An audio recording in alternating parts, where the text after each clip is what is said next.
Arab പരമ്പരാഗത നൃത്തരൂപങ്ങളും സംഗീതവും ആഹ്ലാദകരമായ അനുഭവമാണ്. അതിൻ്റെ വൈവിധ്യമാകട്ടെ നമ്മെ അത്ഭുതപ്പെടുത്തും. ഇവയുടെ ഒരുമിച്ചുള്ള ചേരുവകളാണ് സൂക്ക് ഉക്കാദ് മേളയെ വ്യത്യസ്തമാക്കുന്നത്. പോയ വാരം സമാപിച്ച സൂക്ക് ഉക്കാദിൻ്റെ പൊലിമകളാണ് വീക്കെൻഡ് അറേബ്യയിൽ ഇനി. പ്രവാചകൻ മുഹമ്മദ് നബിക്ക് മുമ്പേ പ്രശസ്തമാണ് തായിഫിലെ സൂക്ക് ഉക്കാദ്.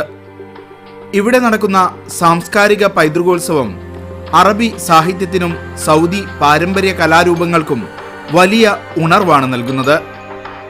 കഴിഞ്ഞ 10 വർഷത്തിനിടെ പടിഞ്ഞാറൻ സൗദിയിലെ പ്രധാന സാംസ്കാരികോത്സവമായി സൂക്ക് ഉക്കാദിന് മാറാനും കഴിഞ്ഞു. പൗരാണിക അറബി കവികളുടെ ജീവചരിത്രം പുതുതലമുറയ്ക്ക് ദൃശ്യഭാഷയിലൂടെ പകർന്നു നൽകിയാണ് സൂക്ക് ഉക്കാദിന് കൊടിയിറങ്ങിയത്. ഉക്കാദ് ചന്തയും ഒട്ടകപ്പുറത്ത് കച്ചവട സാധനങ്ങളുമായുള്ള കാഫിലകളുടെ വരവും പുനരാവിഷ്കരിക്കുന്നതാണ് മേളയിലെ പ്രധാന കാഴ്ചകളിലൊന്ന്.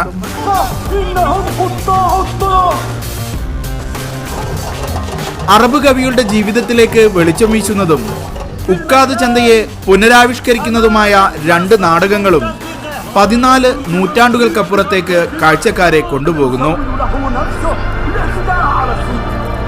പാരമ്പര്യ നാടൻ കലകൾക്കും സൂക്ക് ഉക്കാദിൽ വലിയ ഇടമുണ്ട്. മക്ക പ്രവിശ്യയിലെ 10 മുഹാഫലകൾ മാറ്റുരച്ച കലാപ്രകടനങ്ങൾ വീക്ഷിക്കാൻ 100 കണക്കിന് ആളുകളാണ് ഒത്തുചേർന്നത്. സൗദി പാരമ്പര്യ നൃത്തങ്ങളും അറബ് ഈരടികളും ആസ്വദിക്കാനായി 10 ദിനവും സ്വദേശികളോടൊപ്പം വിദേശികളും ഒത്തുകൂടി.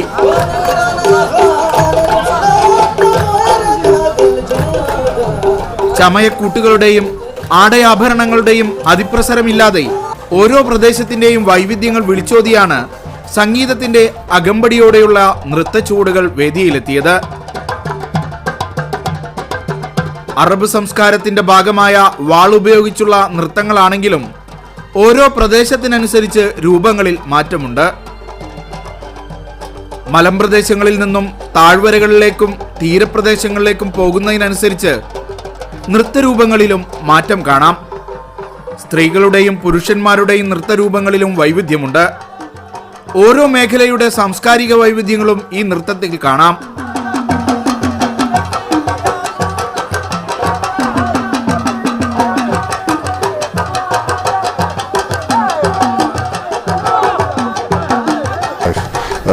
Jeddah, that's al-Bahri, you know, for al-Bahr, because that's near the sea, you know.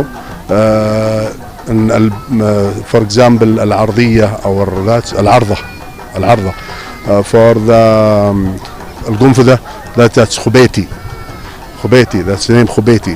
Yani each area, yani the folklore from that area, that's near the sea, al-Bahri, that's in yes.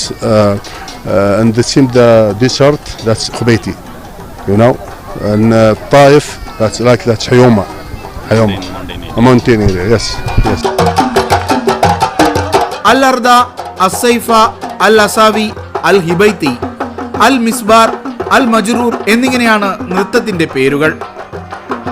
ഓരോ നാട്ടിലും അതത് പ്രദേശത്തിന്റെ സാംസ്കാരിക വൈവിധ്യം കാത്തുസൂക്ഷിക്കുന്ന നൃത്തങ്ങളാണ് അവതരിപ്പിക്കുന്നത്.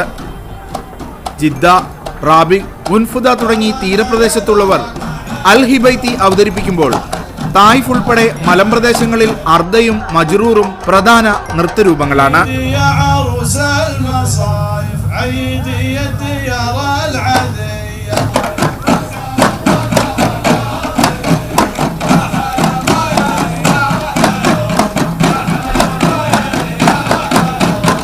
تختلف الأداء، يختلف من محافظة إلى محافظة.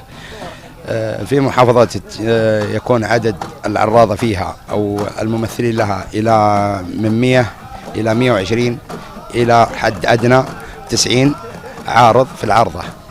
أما بالنسبة في محافظات فتكون بعرضتها بأداء من 40 إلى 50 فرد يمثلونها.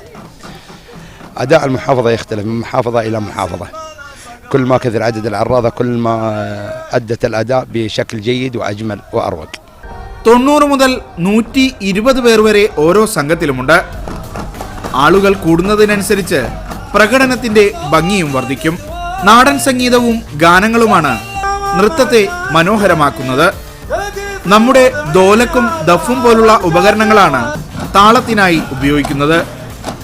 ഓരോ നാട്ടിലും ഉപയോഗിക്കുന്ന ഉപകരണങ്ങൾക്കും മാറ്റമുണ്ട്. വൈവിധ്യമാർന്ന കലയും സാഹിത്യവും ഒത്തുചേർന്ന സൗദി സാംസ്കാരിക തനിമയെ പുറം ലോകത്തിന് പരിചയപ്പെടുത്തുന്നത് സൂഖ് ഉക്കാദ് പോലെയുള്ള മേളകളാണ്. അറബ് ഇസ്ലാമിക പാരമ്പര്യത്തെ ലോകത്തിനു മുന്നിൽ തുറന്നിട്ട് ടൂറിസത്തിന്റെ അനന്ത സാധ്യതകൾ ഉപയോഗപ്പെടുത്താൻ സൗദി തീരുമാനിച്ച സാഹചര്യത്തിൽ ഇത്തരം മേളകൾ വരും നാളുകളിൽ കൂടുതൽ ജനകീയമായി മാറും.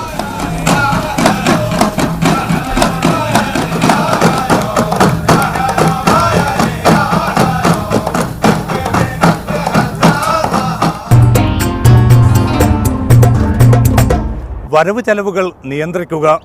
അവിടെയാണ് പ്രവാസ ലോകത്ത് സർഗാത്മക ജീവിതം സാധ്യമാകുന്നത്. ലുലു വീക്കെൻഡ് അറേബ്യ അവസാനിക്കുന്നില്ല. ഈ എപ്പിസോഡിനെ കുറിച്ച് നിങ്ങളുടെ അഭിപ്രായങ്ങൾ, വിമർശനങ്ങൾ ഞങ്ങൾക്ക് പ്രധാനമാണ്. വീക്കെൻഡ് അറേബ്യയിൽ ഉൾപ്പെടുത്താൻ ആഗ്രഹിക്കുന്നവ നിങ്ങൾക്കും നിർദ്ദേശിക്കാവുന്നതാണ്. വീക്കെൻഡ് അറേബ്യയുടെ മുൻ എപ്പിസോഡുകൾക്ക് ഞങ്ങളുടെ വെബ്സൈറ്റ് സന്ദർശിക്കുക, media1tv.in. തൽക്കാലം വിട. അടുത്ത വാരാന്ത്യത്തിൽ വീണ്ടും.